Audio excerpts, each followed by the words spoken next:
The government of Venezuela updated on Friday on the ongoing investigations of the counter-terrorist groups who sought to undermine Sunday's legislative and regional elections.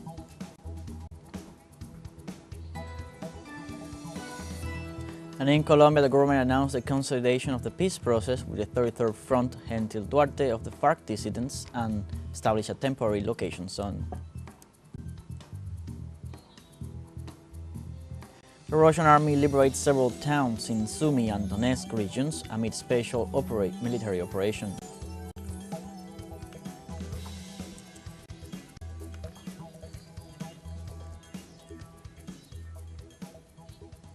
Hello, welcome from the South. I'm Luis Alberto Matos from the teleSUR studios in Havana, Cuba. We'll begin with the news.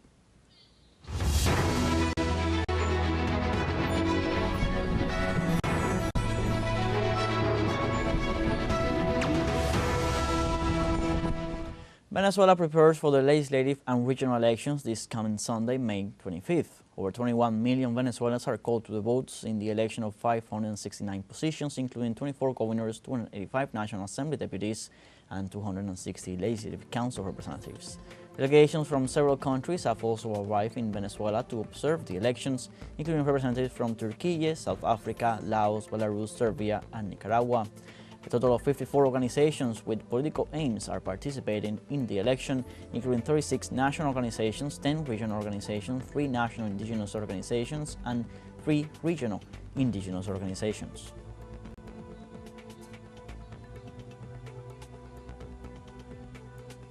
In this regard, citizens of Tumeremo, the administrative capital of Guayana Esequiba, are ready to participate in this democratic event to elect their first governor after establishment as a state following the consultative referendum held on December 3, 2023.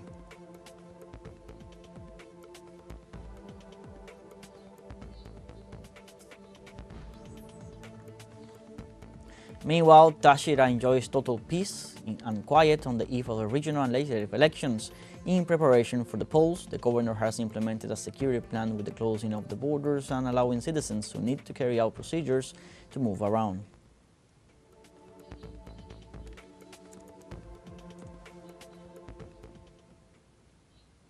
Let's go over in details what Venezuelans are voting for Sunday, May 25th. With 100% of the 27,713 polling stations installed, more than 21,300,000 citizens are eligible to vote for deputies to the National Assembly and 19,500,000 for governors and legislative council in the 21 states.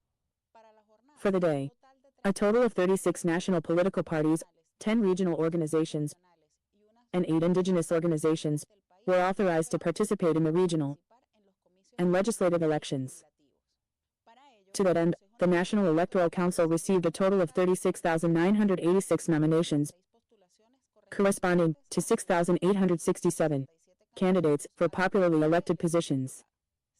569 candidates will be elected, of which 285 are for National Assembly members, 20 for governors, and 260 legislators in each state. For this electoral process, the governor of the state of Guayana Esequiba and regional deputies will be elected for the first time, positions created after the approval of the organic law for the defense of the Esequibo, in dispute with the Cooperative Republic of Guyana, which usurps the territory and which Venezuela legally claims. And in Colombia on Friday, the government announced it had reached a peace agreement with the 33rd Gentil Duarte Front, a FARC dissident group which temporarily will be relocated in the north of Santander Department, northeast of the country. According to Executive Resolution 161 signed by President Gustavo Petro, temporary location zone will be established in the rural area of the municipality of Tibu. The objective of this temporary settlement is to facilitate the peace process and guarantee that the members of the front transition to civilian life. This government resolution vacates previous arrest warrants and establishes an initial 45-day term for the relocation areas of the entry into force of the above-mentioned resolution.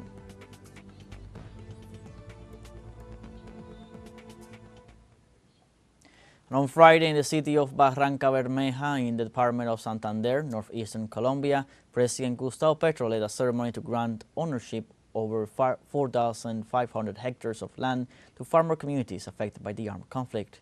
After the formal ceremony of granting land ownership over lands that were recovered by the state from usurpation and paramilitary control, President Petro urged people to continue fighting for their rights, for he said there has been no justice in Colombia.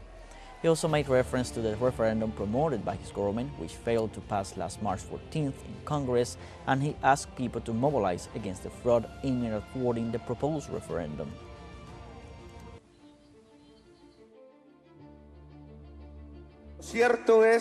In essence, in Magdalena Medio del Sur,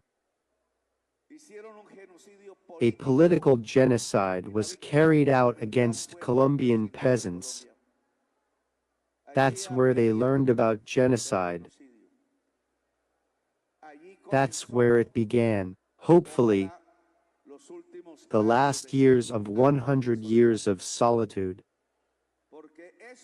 Because what people went through in Magdalena Medio is like 100 years of solitude.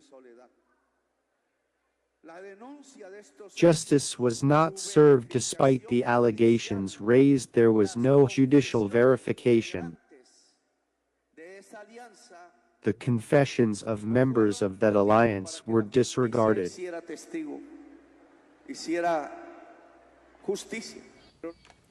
Now we have a short break coming up. First, remember you can join us on TikTok at teleSUR English, where you'll find news in different formats, news updates, and much more. I'll be right back. Stay with us.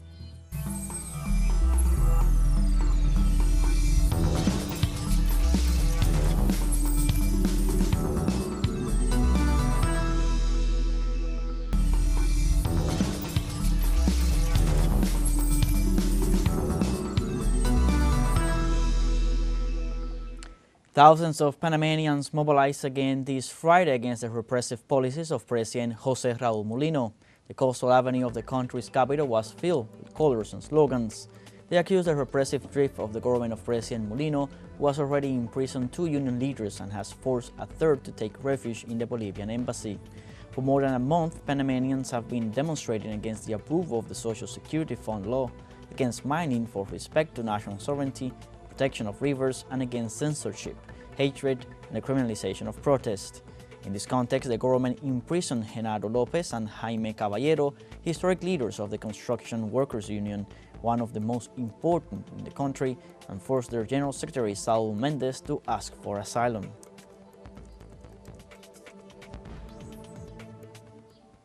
And the Bolivian Foreign Ministry announced Friday to be aware of the asylum request presented by Saul Mendez, leader of the Single National Union of Construction and Similar Industry Workers, before its embassy in Panama.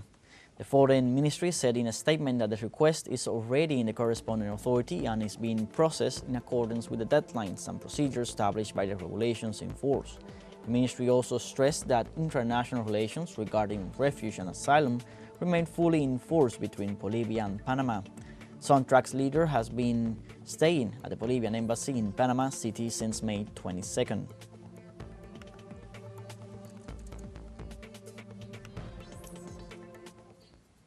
And on Friday in Bolivia, in an address on national television, President Luis Arce announced a few measures and decrees to guarantee a regular supply of fuel and food items across the country. In total, he announced 11 measures and 7 decrees aimed at alleviating the situation arising from a severe fuel shortage. The president, accompanied by members of his cabinet, announced the militarization of the borders, incentive for production, the import of poultry, and he also promised full fuel supply to the central axis of the country. He also announced the creation of a national program to boost corn and rice production, and he said that as of next Monday, fuel distribution will be back to normal in the departments of La Paz, Santa Cruz, and Cochabamba.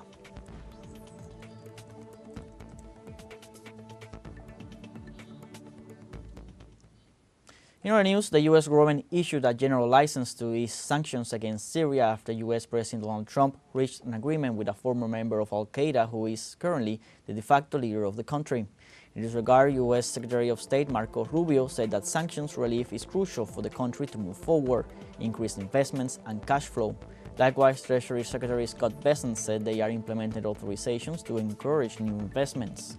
Yet we must remember that the U.S. tightened sanctions amid Syria's war against Daesh terrorists and during the COVID-19 pandemic under the government of Bashar al-Assad.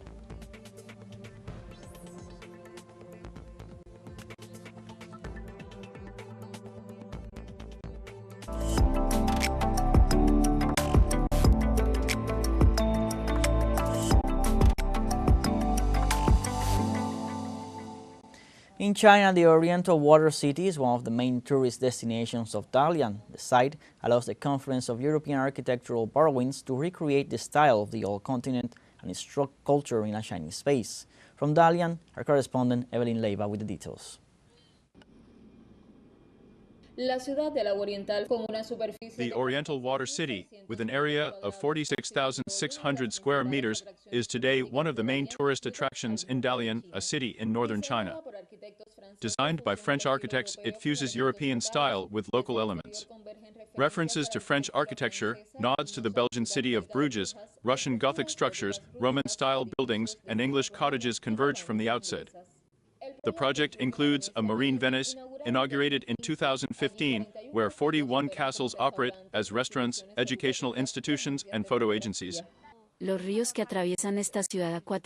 rivers that run through this aquatic city were built with seawater, have a depth of 1.2 meters, and vary in width and direction, which breaks with the monotony of the artificial canals.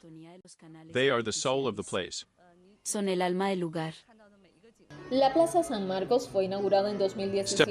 Marx Square was inaugurated in 2017 with 57 buildings. It is the epicenter of music festivals, art exhibitions, and cultural activities, a faithful recreation of Venetian richness in the heart of Dalian.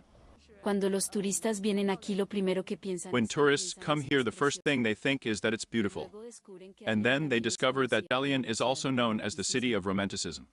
The city of Oriental Water reflects the quest for style, art, and romance that defines Dalian, and does so with an aesthetic that invites you to share the experience, to recommend it, and to return.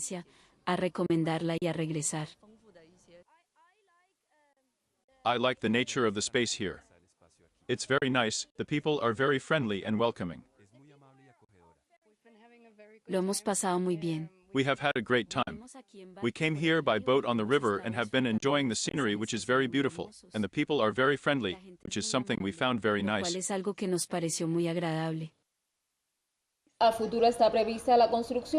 the future, the construction of the World Art Museum and a digital art gallery are planned. The goal to become an integrated cultural center with an emphasis on aesthetic education. With the scale of its development, it is expected that this space will offer more services and receive more visitors in the coming years. Its value goes beyond tourism. The buildings represent the exchange between the East and the West. For this reason, it is projected that in 2050, even 100 years, when other structures deteriorate, this place will remain as a historical architectural legacy. The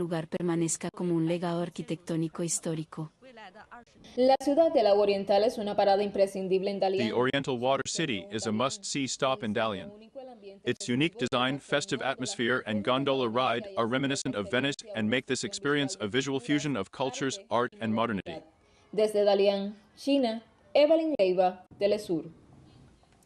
Let's now take our second and final short break. Before, we invite you to tune in this Saturday 8 p.m. Caracas time for a special interview with St. Kitts and Nevis Prime Minister Terence Drew. That's 8 p.m. Caracas time, this Saturday, special interview with Prime Minister Terence Drew, only on teleSUR English. We'll be right back after this break.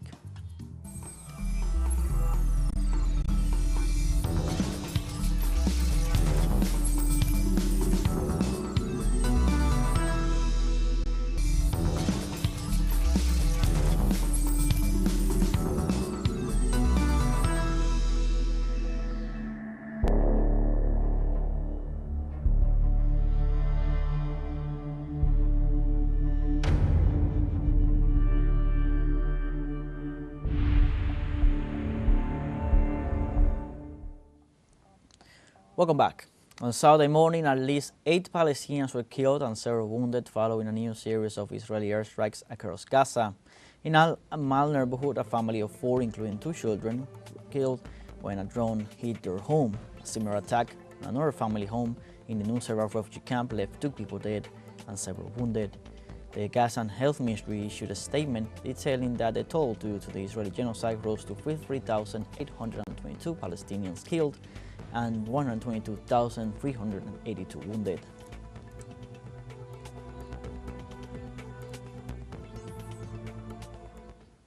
And the Palestinian National Authority has condemned the scale of violence carried out by Israeli sectors against Palestinians in the occupied West Bank. They say Israel is trying to eradicate the presence of Palestinians in that area in favor of settlers with the support of Netanyahu. They also recall recent incidents on the town of Brooklyn, where Zionist troops assaulted civilians and burned vehicles. Palestinian Authority points to these actions as a violation of international laws and norms. Therefore, they urge international authorities to take on legal and moral responsibility of Israel to stop the escalation of aggression.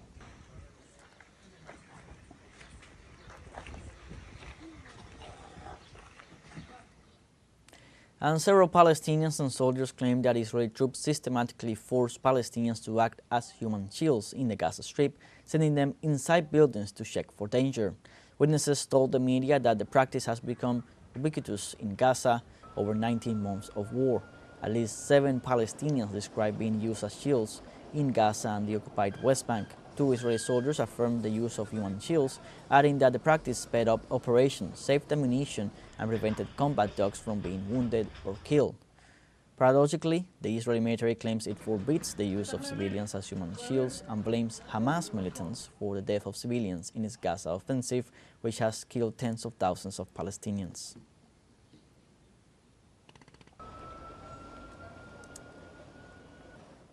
And hundreds of Israeli citizens gathered near the Gaza Strip border to call for an end to the conflict between Israel and Hamas. On Friday, demonstrators denounced Zionist aggressions against Palestinians, warning that the level of violence could not continue for another day. They chanted peace slogans such as Palestinian Lives Matter and called for peace and equity in the territories. Following the humanitarian crisis faced by the enclave due to the blockade of basic supplies entering the Gaza Strip, international organizations condemned the Israeli operation.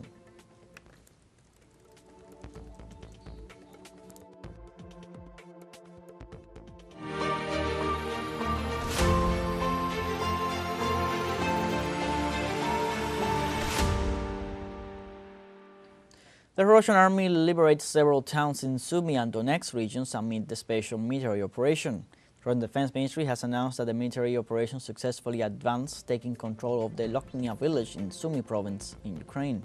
They also said that the southern and eastern battalions occupied the Stupokny and Otradon villages in Donetsk. The Russian Defense Ministry also reported that the Ukrainian army has lost 1,330 troops in the Central Front and 280 in the Southern Front.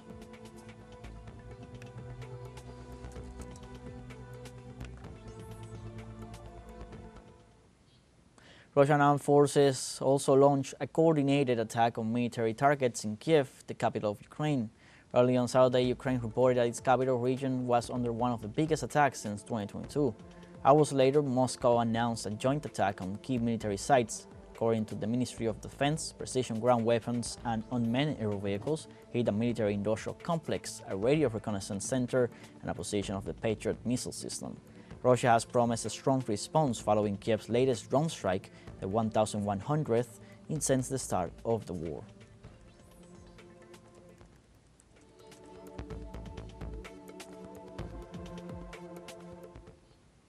And on Saturday, a plane carrying 307 Russian military personnel who were released on the second day of a prisoner swap with Russia landed in Moscow, the capital of Russia. Soldiers were blown from Belarus, where the exchange took place. Some will undergo treatment and rehabilitation at Ministry of Defense medical centers. One of the released soldiers expressed his gratitude to the Russian President Vladimir Putin and his Belarusian counterpart Alexander Lukashenko for helping them through this ordeal. On May 16th, the Russian and Ukrainian delegations resumed direct dialogue in Turkey, with one of the first agreements being the large-scale prisoner exchange.